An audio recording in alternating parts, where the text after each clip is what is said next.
Everyone, आप लोगों का स्वागत है मेरे एक और वीडियो में। आज का जो टॉपिक होने वाला है वो होने वाला है एनसीईआरटी आधारित साइंस के प्रश्न और उत्तर का सेट नंबर 11, जिसमें हम सब देखेंगे क्वेश्चन नंबर 101 से लेकर के क्वेश्चन नंबर 110 तक। चलिए वीडियो की शुरुआत करते हैं, पर इससे पहले हमारे चैनल को सब्सक्राइब कर लेंगे आप सब और एक लाइक कर लेंगे। ये एनसीईआरटी का सीरीज है, बहुत ही महत्वपूर्ण है। चलिए 101 नंबर क्वेश्चन देखिए, जलीय यानों तथा पनडुब्बियों की डिजाइन बनाने में किस सिद्धांत का प्रयोग होता है? तो इसका आंसर हो जाएगा आर्किमिडीज का सिद्धांत।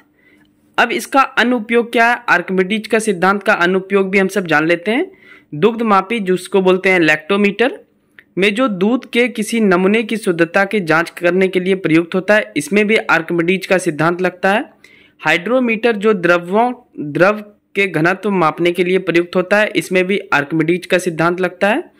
पदार्थ का अपेक्षित घनत्व ज्ञात करने में भी आर्किमिडीज का सिद्धांत लगता है। तो एक्चुअल में आर्किमिडीज का सिद्धांत है क्या? तो नीचे आप डेफिनेशन देखेंगे, जब किसी वस्तु को किसी तरल में पूर्ण या आंशिक रूप से डुबोया जाता है, मतलब आप पूरा डुबा सकते हैं या थोड़ा डुबा सकते हैं, जैसे कि नाव या फिर सबमरीन, जो पनडुब्बी होती है, पनडुब्बी पानी के अंदर रहती है, पूरा डूब जाती है, तो वह ऊपर की दिशा में एक बल का अनुभव करती है, यानी ऊपर बल लगता है जो वस्तुओं द्वारा हटाए गए तरल के बराबर होता है। तो मुख्यतः जो है आर्किमिडीज का सिद्धांत जो है ये इसका कहाँ का प्रयोग होता है, तो ये 2-3 पॉइंट आप याद रखेंगे, इसी से आपके प्रश्न एग्जाम में आएंगे। क्वेश्चन नंबर 102, सोलर सेल किस ऊर्जा को किस ऊर्जा में बदलता है? तो इसका आंसर हो जाएगा सौर ऊर्जा को विद्युत ऊर्जा में। सौर ऊर्जा कहाँ से प्राप्त होता है? तो सूर्य की रोशनी से हमें प्राप्त होता है। आइए इसके बारे में थोड़ा जान लेते हैं। धूप में रखे जाने पर किसी प्रारूपी सौर सेल से 0.5 से लेकर के 1 वाट तक वोल्टता विकसित होती है तथा लगभग 0.7 वाट विद्युत उत्पन्न कर सकती है।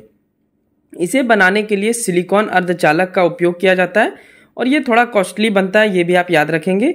इसका उपयोग सड़कों पर प्रकाश के लिए, ट्रैफिक सिग्नल में, कृत्रिम उपग्रह में विद्युत प्रदान करने में, इलेक्ट्रॉनिक गाड़ियों में, दूरस्थ स्थानों में रेडियो तथा टीवी के संचारण में किया जाता है।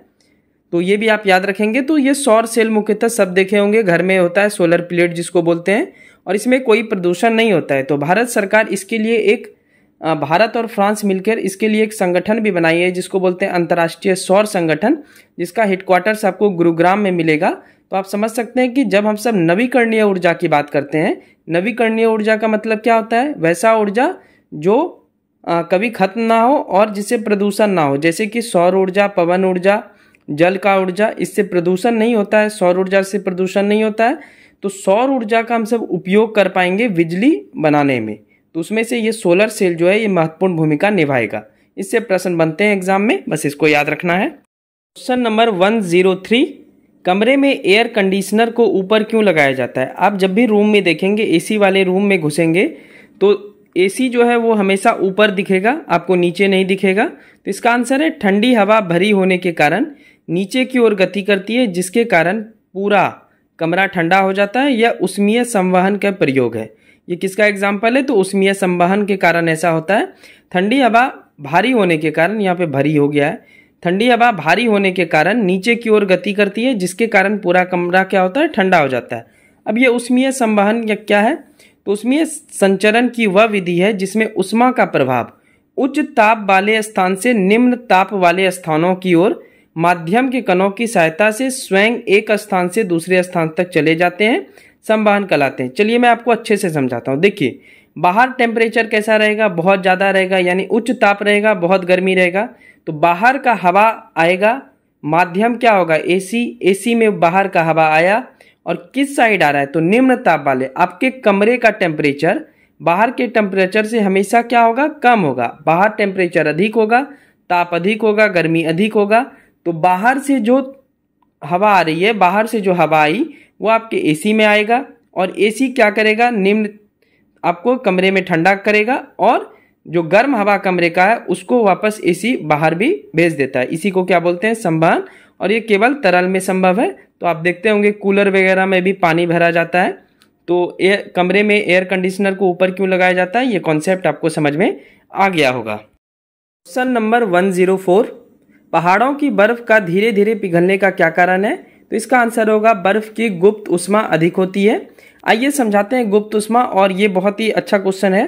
यदि बर्फ की गुप्त ऊष्मा कम होगी तो गर्मियों में संपूर्ण बर्फ पिघल जाएगी और नदियों व तालाबों में जल स्तर बढ़ जाने के कारण बाढ़ आने की संभावना हो जाएगी। इसी को आजकल बोलते हैं ग्लोबल वार्मिंग, जिसका खतरा हमेशा बढ़ते जा रहा है। तो एक्चुअल में गुप्त ऊष्मा होती क्या है, चलिए परिभाषा के थ्रू समझाता हूं मैं। किसी पदार्थ को निरंतर ऊष्मा देने पर पदार्थ के ताप में धीरे धीरे परिवर्तन होने लगता है। अगर आप नियमित टेम्परेचर उस पदार्थ पे दे रहे हैं तो पहाड़ पे हमेशा टेम्परेचर मिल रहा है, सूर्य के तहत सूर्य के सौर ऊर्जा से मिल रहा है, तो ताप में धीरे धीरे परिवर्तन होता है। कुछ समय बाद ताप पदार्थ का ताप बढ़ना बंद हो जाता है। देखिए एक्चुअल में जब टेम्परेचर हम प्रोवाइड करते हैं सूर्य से, मतलब सूर्य द्वारा जो धूप पड़ता है पहाड़ पे, तो क्या होता है धीरे धीरे परिवर्तन होने लगता है और पदार्थ का ताप जो है वो बढ़ना बंद हो जाता है और ये स्थिर हो जाता है। मतलब ऐसा नहीं है कि टेम्परेचर जैसे ही पड़ेगा तो पूरा बर्फ पिघल जाएगा, तो वो स्थिर हो जाता है। अतः वह ऊष्मा जो पदार्थ की अवस्था को उसका ताप बढ़ाए बिना परिवर्तित कर देती है गुप्त ऊष्मा कहलाती है। तो सिंपल सा बात है, सूर्य का रोशनी पड़ा बर्फ के पहाड़ पे, जैसा कि आप पिक्चर में देख रहे हैं। अब क्या होता है कि अगर टेम्परेचर लगातार बढ़ रहा है तो धीरे धीरे उसमें परिवर्तन होता है और एक समय आते ही उसका ताप बढ़ना बंद हो जाता है, क्योंकि जैसे ताप बढ़ेगा तो सारा बर्फ क्या होगा, पिघल जाएगा, तो वह स्थिर हो जाता है। तो स्थिर हो जाने के कारण वह क्या होता है, उसका ताप बढ़ाए बिना वो परिवर्तित कर देता है। वो धीरे धीरे फिर पिघलेगा, मतलब अचानक नहीं पिघलेगा। इसी को क्या बोलते हैं, गुप्त ऊष्मा। चलिए, गुप्त ऊष्मा का मात्रक होता है कैलोरी प्रति ग्राम या किलो कैलोरी प्रति किग्रा होता है, जूल प्रति किग्रा होता है। तो ये 3 आप एसआई मात्रक भी याद रखेंगे। क्वेश्चन नंबर 105, मिट्टी के घड़े या सुराही में रखा पानी सामान्यतः किस कारण से ठंडा हो पाता है? आपके आंसर है वाष्पीकरण। चलिए इसके कुछ उदाहरण इंपॉर्टेंट हैं, एग्जाम में आते हैं। तो पहला उदाहरण है, शरीर से पसीना सूखने के दौरान वाष्पीकरण के लिए ऊष्मा त्वचा से प्राप्त की जाती है, इससे शरीर को ठंडा रखने में मदद मिलती है। तो आप देखते होंगे गर्मी के दिनों में जब पसीना बाहर आता है तो वाष्पीकरण के कारण वो उड़ जाता है, जिससे आपका शरीर थोड़ा सा ठंडक महसूस होता है। कूलर में हवा वाष्पीकरण के कारण ही ठंडा होता है। गीले कपड़े का सूखने का कारण क्या है, वाष्पीकरण। स्प्रे, इत्र आदि की बोतलों को खुला छोड़ देने पर इत्र का वाष्पीकरण होता है।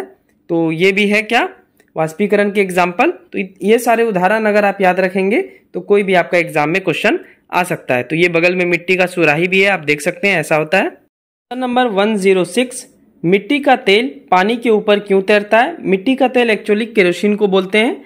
तो इसका आंसर हो जाएगा, मिट्टी के तेल का घनत्व पानी के घनत्व से कम होता है। तो अब इसका कारण एक्चुअल में क्या है, तो तेल का पृष्ठ या तल तनाव पानी की अपेक्षा कम होना, तेल के जल के तल पर फैल जाने का कारण यही है। अब इसका उपयोग भी आप कर सकते हैं। कहाँ करेंगे इसका उपयोग? तो इसका उपयोग मच्छरों की वृद्धि को रोकने के लिए किया जाता है। क्या करें, जहाँ पर भी मतलब बहुत गंदा पानी है उसमें थोड़ा सा केरोसिन डाल दें। कोई नाला में, ड्रेन्स में डाल सकते हैं, फिर कहीं पर भी जल जमाव है तो उसके ऊपर डाल सकते हैं। जल की सतह पर मिट्टी का तेल डालने से तनाव झिल्ली टूट जाता है और जो मच्छर का लार्वा होता है, छोटे छोटे बच्चे, वो सांस नहीं ले पाते हैं और पानी में डूबकर मर जाते हैं। इससे मच्छरों की जनसंख्या में वृद्धि नहीं होती है। तो इसका यूज भी है। और ऐसे क्वेश्चन पूछेगा कि मिट्टी का तेल पानी के ऊपर क्यों तैरता है, तो इसका क्या कारण है, मिट्टी के तेल का घनत्व पानी के घनत्व से कम होता है। बस यही आपको आंसर याद रखना है। क्वेश्चन नंबर 107, किस प्रक्रिया से दूध में उपस्थित हानिकारक कीटाणु नष्ट हो जाते हैं? तो इसका आंसर हो जाएगा पास्चुराइजेशन। अब ये पास्चुराइजेशन क्या है, तो इस प्रक्रिया की खोज फ्रांसीसी वैज्ञानिक लुई पास्चर द्वारा किया गया था, तो इन्हीं के नाम पे रखा गया है पास्चुराइजेशन। पाश्चुरीकरण की प्रक्रिया में दूध को 16 सेकेंड तक 70 डिग्री सेल्सियस से 85 डिग्री सेल्सियस तक के तापक्रम पर रखते हैं। उसके बाद उसे शीघ्रता से ठंडा करके संरक्षित कर लेते हैं। मतलब दूध को कुछ अवधि के लिए 16 सेकेंड से लेकर के 20 सेकेंड तक बहुत अधिक टेम्परेचर पे, 70 डिग्री नॉर्मल टेम्परेचर नहीं है, बहुत ज़्यादा है, 70 डिग्री से 85 डिग्री सेल्सियस के तापमान पे उसको रखते हैं। जब वो थोड़ा खौलने लगता है तो उसको इमीडिएटली, मतलब जल्दी से उसको ठंडा भी कर लेते हैं। इससे क्या होता है कि उसमें जितना भी हानिकारक कीटाणु है वो नष्ट हो जाता है। तो पाश्चुराइजेशन अगर पूछ ले कि क्या है, तो यह द्रव खाद्य सामग्री के संरक्षण की एक विधि है और ये बहुत बार एग्जाम में आ चुका है। तो मोस्ट पूछने वाला क्वेश्चन है ये पाश्चुराइजेशन। क्वेश्चन नंबर है 108, टूटी हुई हड्डियों की रक्षा के लिए प्लास्टर ऑफ पेरिस का प्रयोग करते हैं, यह है क्या? प्लास्टर ऑफ पेरिस तो आप सुने ही होंगे। तो एक्चुअल में यह है क्या? तो यह जिप्सम का बना होता है। अब इसके बारे में जान लेते हैं, 2-3 पॉइंट आ सकते हैं आपके एग्जाम में। प्लास्टर ऑफ पेरिस का रासायनिक सूत्र कैल्शियम सल्फेट हेमीहाइड्रेट है। प्लास्टर ऑफ पेरिस का सूत्र क्या होता है? तो CaSO4 1/2 यानी हाफ H2O। फिर से मैं रिपीट कर देता हूं, CaSO4 dot half H2O। H2O का मतलब होता है जल। अब प्लास्टर ऑफ पेरिस का उपयोग कहाँ करते हैं? तो टूटी हुई हड्डियों को जोड़ने में तो करते ही हैं। डॉक्टर, कलाकार एवं मूर्तिकार इसका उपयोग करते हैं। मूर्तिकार मूर्तियों के सांचे बनाने में इसका उपयोग करता है। तो हाथ जब टूटता है तो वाइट जो आप देखते हैं उसी को बोलते हैं प्लास्टर ऑफ पेरिस। तो ये याद रखेंगे 2-3 चीज, और ये जिप्सम का बना होता है। चलिए नेक्स्ट क्वेश्चन देखते हैं। सेशन अच्छी लग रही हो तो चैनल को सब्सक्राइब कर लेंगे। क्वेश्चन नंबर है 109, शुष्क बर्फ किसे कहा जाता है? तो इसका आंसर हो जाएगा ठोस कार्बन डाइऑक्साइड। अब ये ठोस कार्बन डाइऑक्साइड जो है ये कार्बन डाइऑक्साइड से अलग होता है, तो इसको शुष्क बर्फ बोलते हैं। यह गर्म करने पर सीधे ही गैस में परिवर्तित हो जाता है। इसका उपयोग आइसक्रीम के निर्माण में तथा प्रभावकारी शीतलक के रूप में किया जाता है। ये दोनों टर्म आप याद रखेंगे। शुष्क बर्फ किसे कहा जाता है? तो ठोस कार्बन डाइऑक्साइड, और इसका उपयोग आइसक्रीम के निर्माण में और प्रभावकारी शीतलक के रूप में किया जाता है। बस इतना आपको जान लेना है। क्वेश्चन नंबर अब है 110 यानी 110, डेविल फिश किसे कहा जाता है? तो इसका आंसर हो जाएगा ऑक्टोपस। तो ऑक्टोपस एक मृदु कवची जंतु है। यह एक सीफेलोपोड मोलस्क है जिसमें 8 मुख्य भुजाएं पाई जाती है, यानी टोटल जो ऑक्टोपस में हाथों की संख्या होती है वो 8 होती है। इसके सिर में मुख तथा 2 बड़े नेत्र पाए जाते हैं। तो ऑक्टोपस के पास 8 हाथ है। जबरदस्त ये जीव है जो कि समुद्र में पाया जाता है मुख्यतः, और कुछ कुछ नदी में भी मिलता है पर समुद्र में मुख्यतः मिलता है। तो ये कैसा फिश है? तो इसको बोलते हैं डेविल फिश। तो ये था एनसीईआरटी आधारित सेट नंबर 11, जिसमें हम सब देखे क्वेश्चन नंबर 101 से लेकर के 110 तक। आगे भी ऐसे ही जारी रहेगा एनसीईआरटी का, और ये 365 दिन आएगा पूरे साल में। और हमको लगता है कि अगर 365 सेट आ गया इसका तो एक भी क्वेश्चन नहीं बचेगा एनसीईआरटी का, ये गारंटी है मेरा। क्योंकि 365 गुना आप अगर 10 करेंगे तो बहुत ज़्यादा क्वेश्चन हो जाता है, जो कि सफिशियंट। आप कोई भी एनसीईआरटी 6 से लेकर 12 तक आप उल्टा कर देखेंगे, सारा क्वेश्चन आपको मिलेगा, क्योंकि ये एनसीईआरटी सीरीज इसीलिए बनाया जा रहा है। मैं क्वेश्चन आंसर फॉर्म में इसलिए आप सबके लिए तैयार कर रहा हूं ताकि याद करने में आसानी हो। ऐसे तो मैं डिटेल में भी लिख दूं, लेकिन मैं क्वेश्चन आंसर फॉर्म में इसलिए ही करता हूं ताकि याद हो, और ऐसा प्रश्न आपके एग्जाम में दिखेगा ही दिखेगा। आप एक एक करके 10-10 क्वेश्चन इसलिए करवाता हूं कि ज़्यादा आपको बर्डन ना हो और आप आसानी से उसको कर सके। चलिए जल्दी मिलते हैं नेक्स्ट वीडियो में। ये वीडियो अच्छी लगी हो तो चैनल को सब्सक्राइब कर लीजिएगा और एक लाइक कर लीजिएगा। Thank you so much, bye bye and take care.